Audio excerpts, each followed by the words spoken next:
Greetings, ladies and gents. Welcome back. It's a Mike Science Club.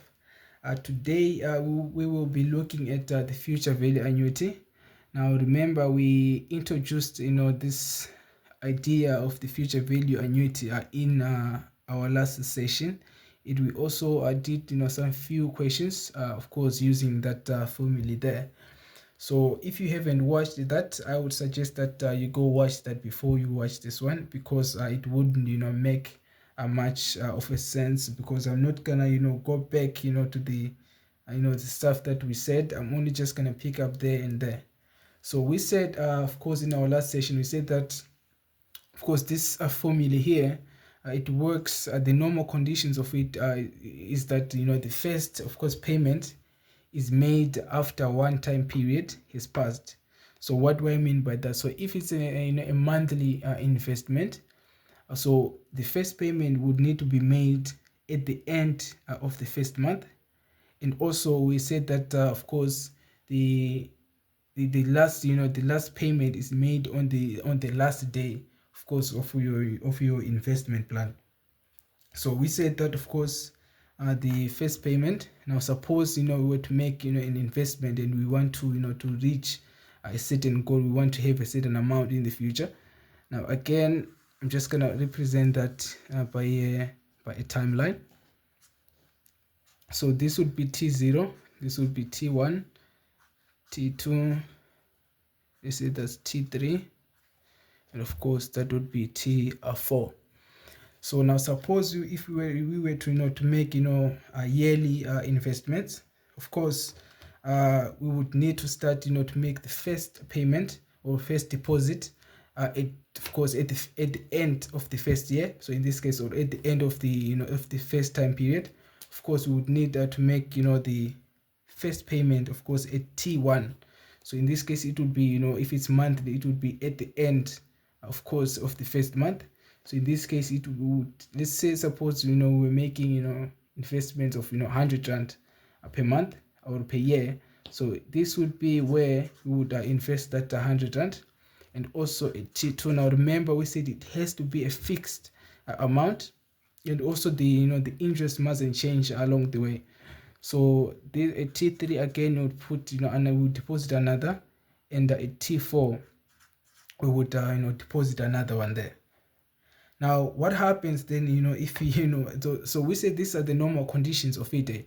So now suppose you say, what, why not just start at T0? Why don't I just start immediately at the beginning of that of that month, or if it's monthly, of course. So what happens if you decide to say, what, I'm gonna start at T0, I'm actually gonna deposit that that amount right now. Now what would happen, what the modification, of course, would we need to put, of course, on that formula there? So if, of course, if you start immediately, so if, of course, if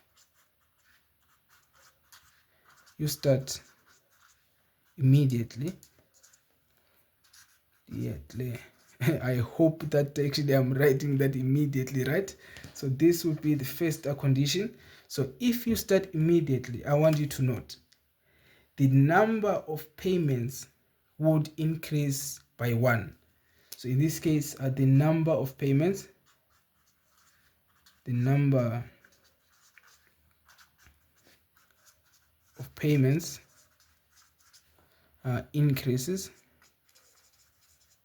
increases by 1.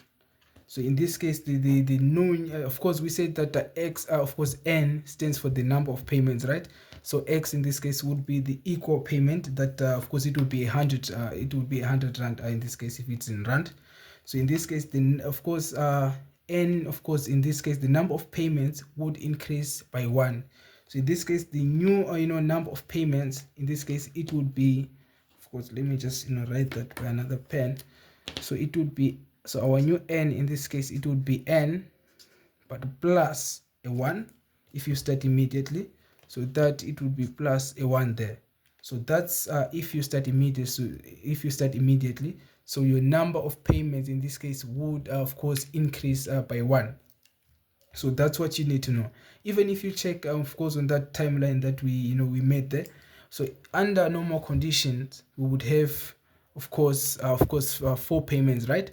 But if we start immediately now, do you notice why we actually have 5 payments instead of what? Instead of 4.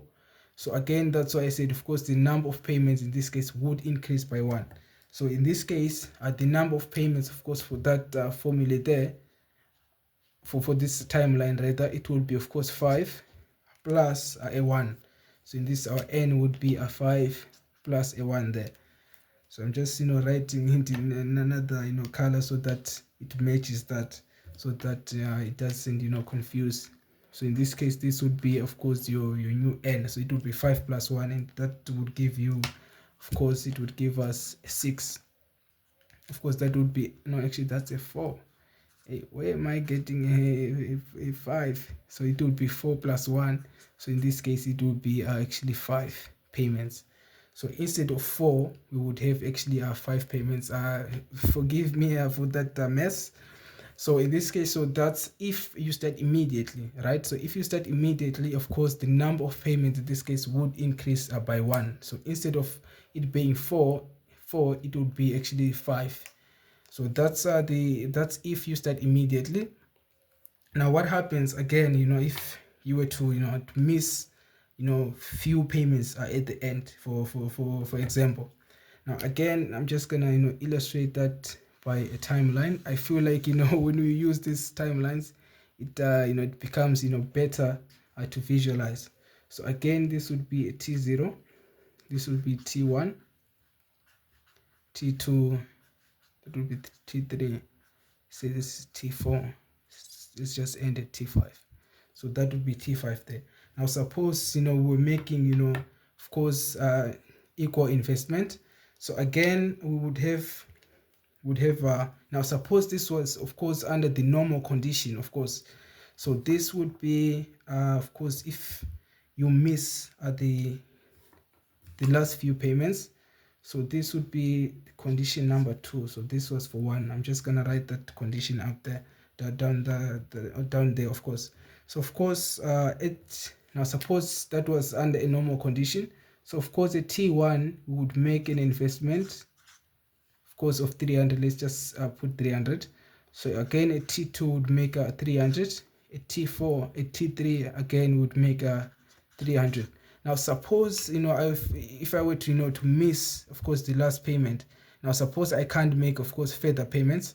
What would happen now?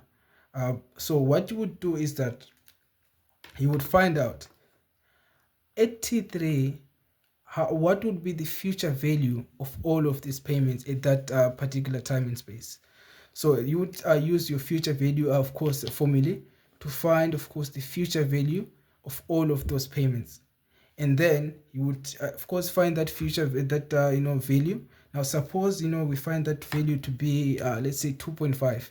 Let me just say 1.5, not to exaggerate it. So suppose you find that, value there to be 1.5 at T3. Now that I'm just, making something up.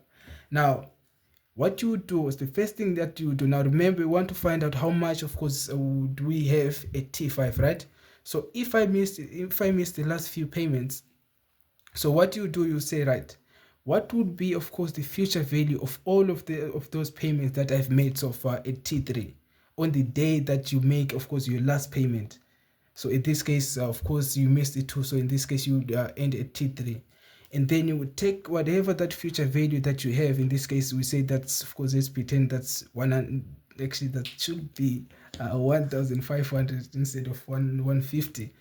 So what happens if you were to miss those 2 payments? So what you do, you would take that future value at T3, and then you would treat it as a once-off investment. Of course, in this case, you would use, of course, that formula which says A is equals to P 1 plus I to power N. Now note that N right there, it would stand actually for the number, of course, of missed payments. So that would be the number of missed payments. So that would be the number of missed payments. So this is when you miss, of course, let me just write that there. So this would be of course a 2 if you of course miss payments. So this would be when you miss payment. So if you miss of course a payment, of course for P it will be that future value there.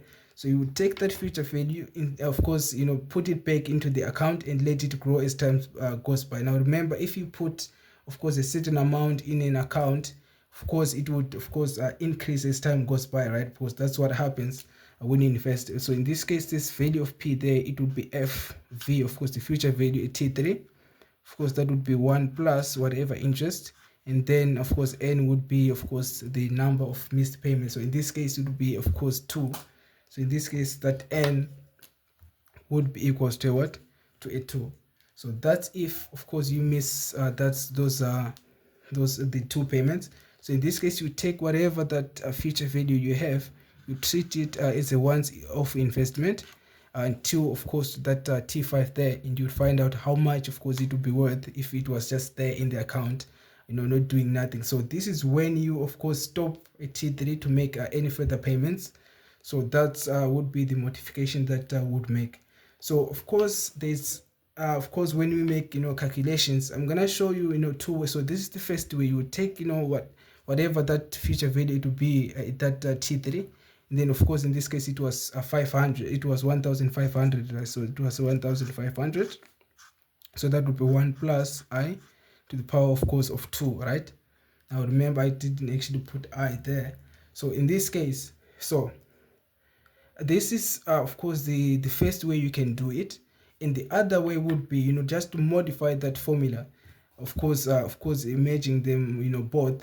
So in this case what you do, you would say fine. Now remember we said you would need to find how much you would have right at T3. So you would use the future value annuity formula. So you would use that formula says it says F, of course that's that formula right there. So in this case you would have X as let me just write down there so that I don't run out of space. So in this case it would be X, of course that would be 1 plus I to the power N minus a 1, right? And then of course that would be minus 1, and then we would divide that by I, right? Now whatever future, so that would be of course when I find the amount that I would have of course at T3, right? And then that same amount that I'm gonna get there, I'm gonna put it back of course using of course that formula. But now remember, this of course whatever amount that I'm gonna get here, when I use the future formula, of course I would, for whatever value I'm gonna get that position, I'm gonna put it back of course into an account. In this case it would earn an interest, right? So it would be 1 plus of course I to the power N. Of course this N would be again the missed payments. So you would find out how much it is worth there, and then you would take that same value and then you invest it of course as a once off. So this actually would be equals to a what? To A, of course being that. So I just what I did was just to replace that P with of course that future value annuity formula. So this would be of course the way you would do it. Now if of course you don't want to use this formula, of course if you forget it, what you do, just do what we did here. You take you find out how much of course it would be the future value of all of those payments at that position, and then what you do, or you take that value, you use that formula of course which says A is equals to P 1 plus I to the power N, and then you would find out how much of course you would have at T5 there. So that's the way that you would do this. So what I'm going to do is that we're going to do I think about 2 questions that I want to do with you, so that we can practice this idea of what happens if you start immediately, of course, and also what happens if you were to miss few payments, or if you were to at the end of your investment plan you say, you know what, I'm just gonna leave this money in this account, so for it to grow as time goes by. So we're gonna do our questions similar to that. So of course that's what we're going to do next.